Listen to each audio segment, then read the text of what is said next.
नमस्कार दोस्तों, राधे राधे। कैसे हो आप सब? आई होप आप सब अच्छे होंगे, स्वस्थ होंगे, मस्त होंगे, बहुत बहुत खुश होंगे। Welcome to my new video. तो जी ये है लगभग 10:15 बजे का टाइम है।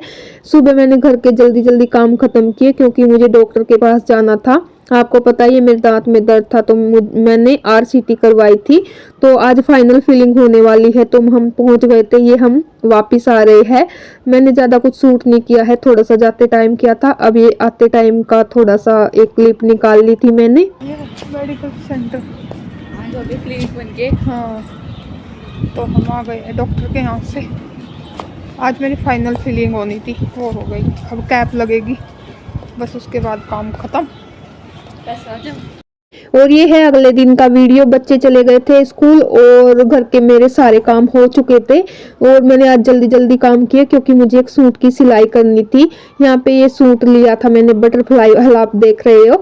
और ये मैंने एक सूट ले लिया है अपना, जिसकी फिटिंग वगैरह सब कुछ सही है। तो इसी का नाप ले लेकर मैं सूट की कटिंग करूंगी। तो यहाँ पर मैंने जो भी मेजरमेंट है उसका नाप ले लिया है। पहले मैंने लेंथ ली है और ये सूट मतलब ऑल ओवर है, तो इसको मैं अलग अलग नहीं कट करूंगी।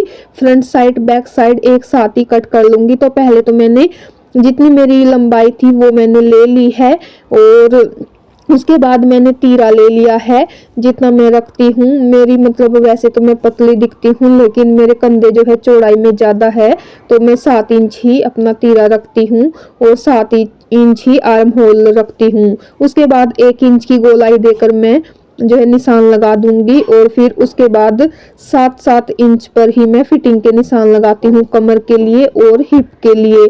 ये मैं मतलब सिलाई सिखाने के लिए नई वीडियो बना रही हूँ। मैं बता रही हूँ कि मैं कैसे सिलती हूँ, क्योंकि हर एक का तरीका अलग अलग होता है।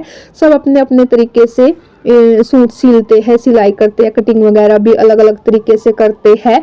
तो जैसे मैं करती हूँ मैं बस वैसे ही आप लोगों को बता रही हूँ। तो यहाँ पर मैंने जितना भी नाप था वो अपने सूट का लेकर अच्छे से जो है मैं कटिंग निशान लगा लूंगी। उसके बाद जो है मैं कटिंग कर लूंगी। तो यहाँ जितनी मेरी फिटिंग है, सूट के नाप ले लिया है मैंने, उस फिटिंग के हिसाब से मैंने निशान लगा दिए हैं। और अब मैं इंची टेप से जो है चौक से निशान लगा के कटिंग कर दूंगी। और जहाँ पे भी हमारी हिप आती है, कमर आती है, वहाँ पे मैं थोड़े से कट लगा दूंगी, जिससे कि जो है पता रहे, तिरछा ना हो, ऊपर नीचे ना हो। तो इस वजह से मैं निशान लगा के फिर उसके बाद बस सूट की कटिंग जो है सिंपल ही होती है। इसमें ज़्यादा टाइम भी नहीं लगता है, एक दिन में मैं सूट सिल लेती हूँ। मैं तो खैर कभी कभी सिलती हूँ, जिनकी प्रैक्टिस हुई रहती है वो तो 2-2 3-3 सूट सिल लेते हैं। तो यहाँ पर मैंने दोनों को एक साथ कट किया था, फ्रंट साइड और बैक साइड का। तो अब मैं आर्म होल में थोड़ी सी गहराई दे दूंगी फ्रंट साइड के पार्ट में। तो यहाँ पर मैंने आधा इंच की गहराई देते हुए कटिंग कर दी है। उसके बाद मुझे बाजू की कटिंग करनी थी, तो यहाँ पे मैं अपने सूट की जो है अच्छे से नाप ले लूंगी। उसके बाद मैं 4 फोल्ड में कपड़े को रख दूंगी। 4 फोल्ड में रखने के बाद जितना भी मेरी बाजू का नाप है वो निशान लगाकर मैं जो है बाजू की कटिंग कर लूंगी। और मैंने सिलाई मतलब कहीं टेलर के पास कभी नहीं गई मैं, ना मैंने सीखी ऐसे जाके जैसे सीखते हैं कई कई महीने। मैंने तो बस, मेरी एक फ्रेंड थी, उनसे एक बार सूट की कटिंग करके मतलब उन्होंने कटिंग की थी, मुझे अच्छे से बता दिया था एक बार में ही।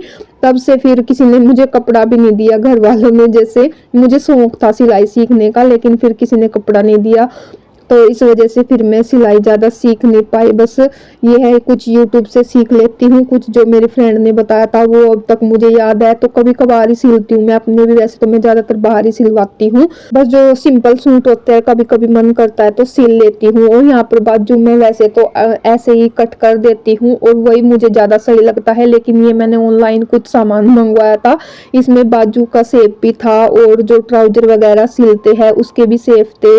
और ये मतलब बहुत सारा सामान आया था ये। तो मैं इससे कटिंग कर रही थी बाजू की। ये मुझे ठीक नहीं लगी, मुझे वही सही लगती है जो तरीके से मुझे बाजू में पहले से ही काटती आ रही हूँ, वैसे आइडिया से ही। शेपर से मुझे इतना अच्छा नहीं लगा। तो यहाँ पे मैंने बाजू की कटिंग कर ली है। बस सूट की कटिंग मेरी हो गई थी, बाजू कटिंग हो गई थी और फ्रंट साइड बैक साइड मैंने एक साथ कट कर लिए थे। उसके बाद मैं यहाँ पे सलवार की कटिंग के लिए पहले गोड्डे तैयार करूंगी। मतलब ये 14 इंच के मैंने ले ली है और जितनी मेरी लंबाई है वो मैंने रख ली है। बेल्ट की निकाल के वही है 41-42 की सलवार मैं सिलती हूँ, क्योंकि हाइट बहुत ज़्यादा है मेरी। तो फिर मैं 8 इंच की बेल्ट निकाल लेती हूँ, 7.5 की भी रख लेती हूँ। और 34 इंच के मैंने गोड्डे निकाल लिए हैं, 14 इंच की चौड़ाई और 34 की लंबाई रख ली है। उसके बाद ये साइड में से कपड़ा बच गया था, इसी में से जो है मेरी बेल्ट निकल गई है। थोड़ा सा कम पड़ रहा था, जो बाजू की साइड में कपड़ा बचा था उसका जोड़ मैं इसमें लगा लूंगी और ये बेल्ट भी मेरी तैयार हो जाएगी। तो ये 7.5 इंच की मैंने यहाँ पे बेल्ट ली है और इसमें थोड़ा सा जोड़ लगेगा, वो मैं सिलाई करते टाइम लगा लूंगी। और जो ये मैंने सामान मंगवाया था, इससे देखिए सीधी लाइन खींचने में बहुत आसानी रहती है, नहीं तो इंची टेप थोड़ा सा खिसक जाता है, नहीं तो मैं इंची टेप से लगाती थी पहले, वैसे लग जाता है सही से। और ये देखिए ये कपड़ा बच गया, ये पोंचे वगैरह में काम आ जाएगा, जैसे मोरी बनाते हैं ना तो बुकरम पे भी कपड़ा चाहिए होता है, तो उसमें काम आ जाएगा। ये छोटी छोटी कपड़े भी मतलब जो बच जाते हैं वो भी काम में आ जाते हैं। उसके बाद मेरी बेल्ट भी कट गई है और गोड्डे भी कट गए हैं और अब बचती है कलियां निकालना। और कलियां निकालने में वही है ना, बहुत दिनों बाद सिलते हैं तो बहुत मतलब याद नहीं रहता है, गलत करते करते मेरा सलवार बच गया है। क्योंकि अभी मैं कली निकाल रही थी यहाँ पे और चारों साइड मैंने आसन के निशान लगा दिए। फिर कटिंग करते टाइम मुझे याद आया कि मैंने तो पोंचों के लिए निकालना था और चारों साइड मैंने मतलब 8.5 इंच के मैंने आसन रखे थे, तो चारों साइड ही मैंने आसन के निशान लगा दिए थे। नहीं तो 2 साइड आसन के निशान लगते हैं और 2 साइड लगते हैं पोंचों के लिए 2-2 इंच के, तो 2 इंच की जगह मैंने वहां पर भी 8.5 इंच का निशान लगा दिया था। तो शुक्र है मैंने कटिंग नहीं की। फिर मुझे याद आया कि 2 साइड आसन कटेंगे और एक साइड देखिए ये मैंने निशान लगा के फिर मैंने कटिंग की थी। कटिंग करने के बाद जैसे चारों के लिए एक साथ रख के आसन एक साथ काटने के लिए मैं रखने लगी ना कपड़ा, देखिए मैंने निकाल दिया है। अब इसको ऐसे रख के कई बार आसन निकालते हैं, वो मैं भूल गई थी। वो तो शुक्र है यहाँ पे आकर मुझे याद आ गया, तो एक साइड आसन रह गए, फिर दूसरी साइड बच गया मेरा सलवार खराब होने से, नहीं तो आज तो हो गया था काम। उसके बाद ये देखिए, वैसे तो मैं बिना बुकरम के गला बना लेती हूँ, लेकिन फिर मैंने सोचा चलो टेलर वाली फिनिशिंग दे देते हैं। तो ये गले मैंने ऑनलाइन मंगवाए थे, यहाँ पे मैंने ले लिया है और कपड़े में थोड़ा सा कम पड़ गया था तो ये जोड़ लग गया है। तो पहले तो मैंने गला रख के चारों तरफ से सिलाई लगा दी है। अब सूट के ऊपर बीच में कट लगा दिया है, जिससे ये एक सीधी साइड में सिलाई लग जाए। तो ये बीच में सिलाई लगा ली है मैंने। उसके बाद जो ये गला है, गले की किनारी के मतलब बुकरम के ऊपर रखनी है, थोड़ी सी जगह छोड़ के सिलाई लगा ली है। तो ये देखिए सिलाई मैंने लगा ली है। उसके बाद इसकी मैं कटिंग कर लूंगी थोड़ी थोड़ी जगह छोड़ के जहाँ से हमने सिलाई लगाई थी, और फिर उसके बाद छोटे छोटे कट लगा देंगे इसमें। तो ये मेरा फ्रंट साइड का गला जो है लगभग बन के तैयार हो गया है। अब मैं इस पे कच्ची सिलाई लगाऊंगी, उसके बाद मैं बाद में तुरपाई कर दूंगी। तो ये देखिए छोटे छोटे कट लगा के इसको पलट लेंगे। पलटने के बाद मैं इस पे कच्ची सिलाई लगाऊंगी। यहाँ पे कच्ची सिलाई लगाने के बाद मैं जो है इसको फिर तुरपाई करके बाद में उधेड़ दूंगी। और वैसे तो मैं बिना बुकरम का भी बना देती हूँ, बैक वाला मैंने बिना बुकरम का ही बनाया है। देखिए फ्रंट साइड का तो बन के तैयार हो गया है।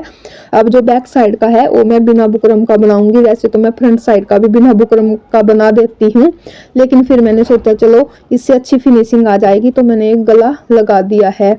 और ये ऑनलाइन सामान मैंने 2-3 महीने पहले मंगवाया था। मैंने कहा सूट तैयार करूंगी, लेकिन वही है सर्दियों में टाइम नहीं लगता, कुछ लाइव के चक्कर में, यूट्यूब के चक्कर में, तो बस ये ऐसे ही रखे रह गए सामान। और ये देखिए मैंने पिन लगा ली है।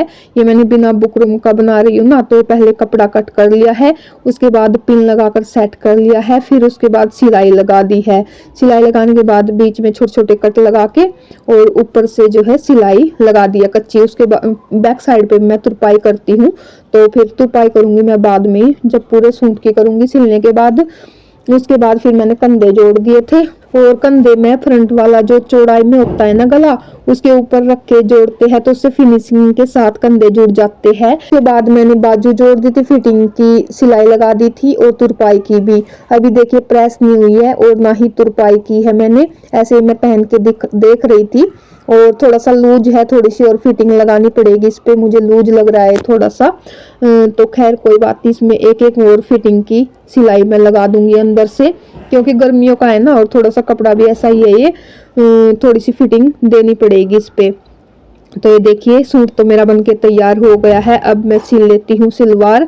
तो ये देखिए यहाँ पर सलवार भी मेरी तैयार हो गई है, बेल्ट वगैरह जोड़ दी है मैंने, अब बस इसके पोंचे बनाने रहते हैं। तो यहाँ पर मैंने ये ऑनलाइन मंगवाई थी, ये 3 सेट आए थे, एक 2 इंच का, एक 2.5 इंच का और एक ये 3 इंच का है, इसमें 2 सेट है। ज्यादा चौड़ाई वाले पोंचे मुझे पसंद नहीं है, मैं सिर्फ 2 इंच वाले ही बनाऊंगी। तो यहाँ पर मैंने जो है सूट देखिए तैयार कर दिया है। अब इसमें तुरपाई का काम बचता है और प्रेस का, प्रेस के बिना देखिए खड़ा खड़ा सा लग रहा है ये, तो मैं बाद में कर लूंगी। ये देखिए एक दिन में मैंने एक सूट तैयार कर दिया है। आज बच्चों के एग्जाम भी खत्म हो गए थे, तो आज बच्चों की पढ़ाई की भी टेंशन नहीं थी और आज मुझे कपड़े भी नहीं धोने थे, तो सोचा मैंने एक सूट तैयार कर देती हूँ। तो ये बहुत दिन से रखे थे सिलने के लिए, ये मैंने सिल के तैयार कर दिया है। तो वैसे तो सूट सही सिल गया, बस प्रेस के बिना थोड़ा सा खड़ा खड़ा सा लग रहा है, प्रेस करने के बाद